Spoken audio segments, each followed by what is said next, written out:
This is kind of a crazy one. Black man run over by cop after he called 911 for gunshot wound. Check it out. All right, let's get to the video.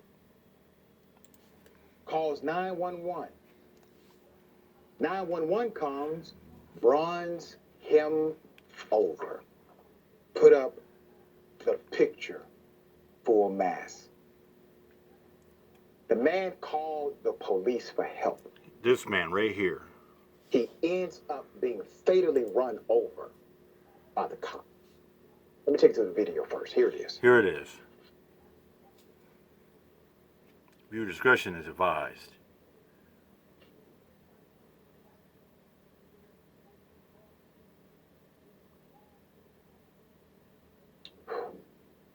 The cruiser struck him.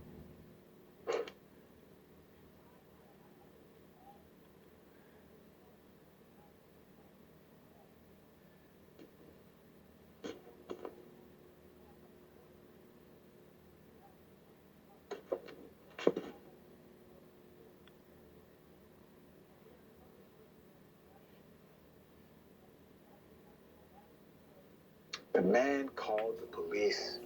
He was wounded in the middle of the damn street. Put his picture up. He couldn't even do nothing. Let me give you the highlights of this traumatic story. The family of 42-year-old Eric Cole. Eric Cole. A black man who died after being run over by a police cruiser has now filed a civil lawsuit. This is in Springfield, Ohio. Officer Amanda Rosales runs over Mr. Eric Cole that night. If it's not real wood smoke.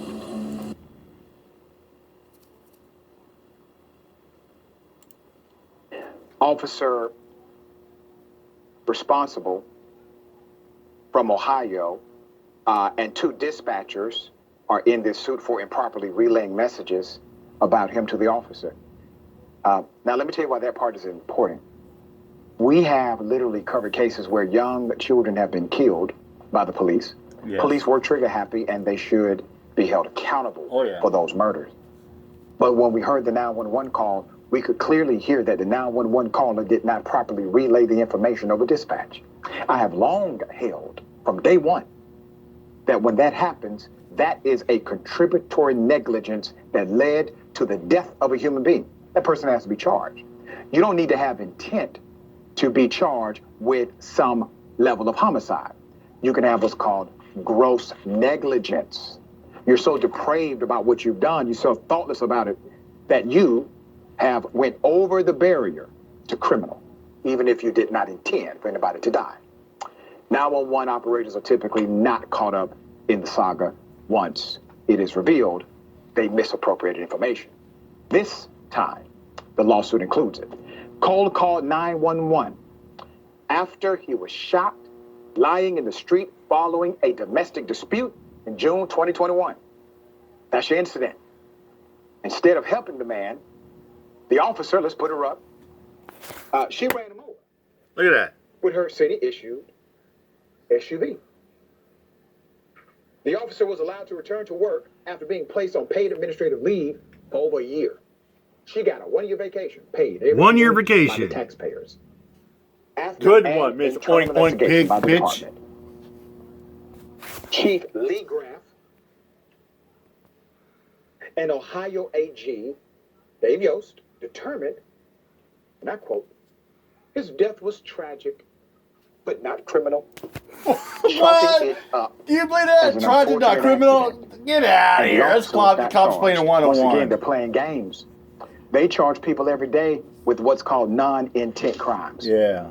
Meaning you don't have mens rea. You did not try to commit a murder, but your gross negligence did. That is still criminally chargeable. Yeah.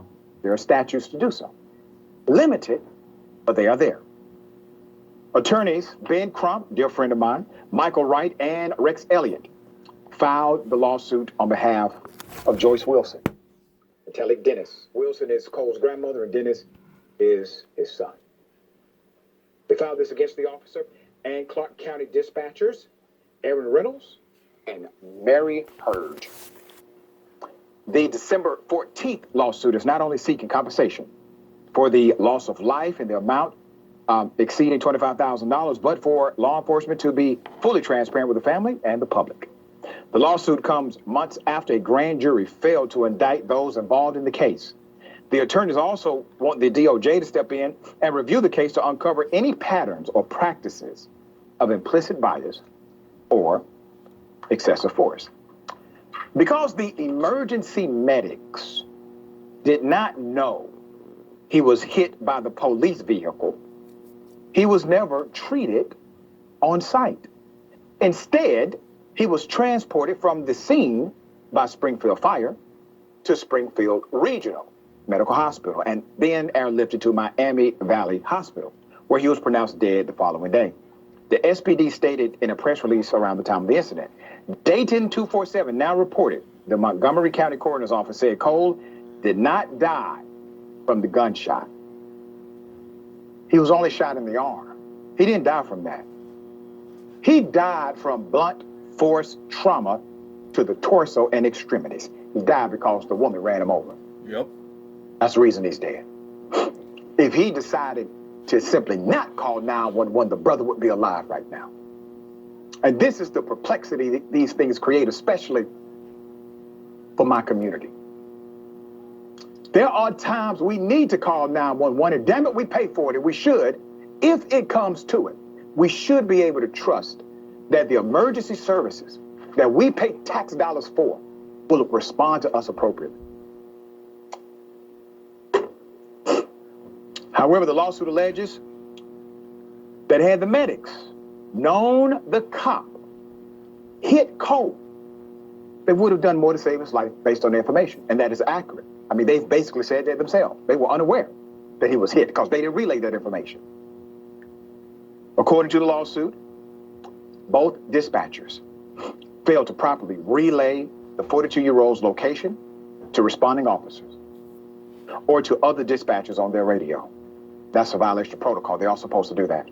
Court documents show both Reynolds and Hurd spoke to Cole after he was shot in the shoulder.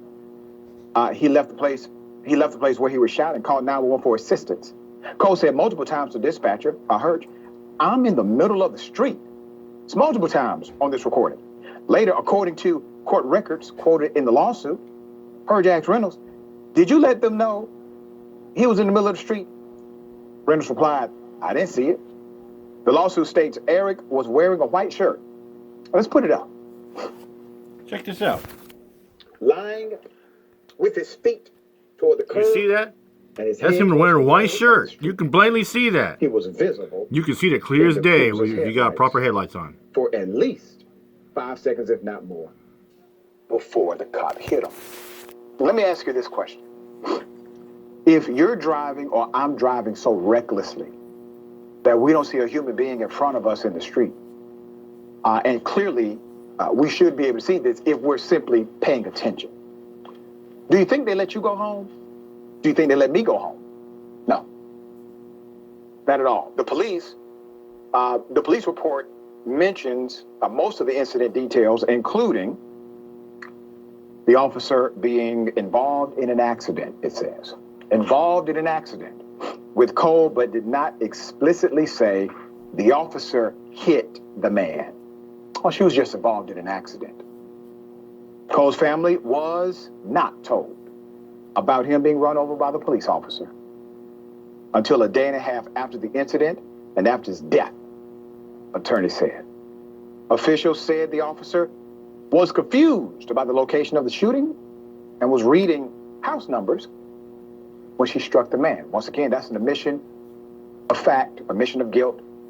You were not paying attention. Your negligence led to the death of another person. Will she be prosecuted for this? No, she will not, obviously, based on the last proclamation from the city. All 5 medics connected to Cole's case learned from news reports that the man they were treating was not dying from a gunshot wound, but because he was hit by a police cruiser. They learned it from the damn news. That's sad. You gotta learn shit from the news. If these officers cared about this man's life, rather than trying to cover up their own dysfunction, he may have survived. They added to the initial EMS report, stating in detail that one of them was advised the victim was hit by the cruiser, the complaint says. All right, added notes. All right, Jessica, thoughts here. This headline is just terrible. I mean, a man who was shot calls the cops, gets hit by a police officer instead. This is why The Onion just isn't funny anymore, because that's a real headline. That's something that actually happened. And there was plenty of time to break. There was room to swerve. And the fact that she didn't feel the need to tell EMS what had happened, this man's life could have been saved if EMS knew what they were treating, that he was hit by a car and it wasn't a gunshot wound. His entire life would have been saved. But instead, she cared more about her career and saving her job as a police officer when we can all see the footage. And that's the problem, I think, with police officers. They care. You got some that don't. They're so blatantly selfish. They're such bigots. They care about their own careers, about their lives, and making sure they didn't lose their job. Or like you got cops out there, they'll lie to protect their partner instead of protecting and doing the greater good for, like, in the community. You get cops out there are more about loyalty than duty, and that, my friends, is sad. From the dash cam, that she had plenty of time to stop, plenty of room to swerve. Yeah. It's just absolutely absurd that this happens in the United States, where we have so much resources to devote to good health care, and instead we have people dying in the streets, so much money going to the police, and instead they're reading house numbers while driving and not paying attention to the road. Yep, there you go. We will continue to follow the story, bring you the updates as they... Yep, that's how it is. And you got another cop that's trying to hide the facts just to save her job and career. And like I said, you got cops that are more about loyalty to help and protect their partner than about duty to protect and serve the community. With that said, I'm out here, Mike. Peace out.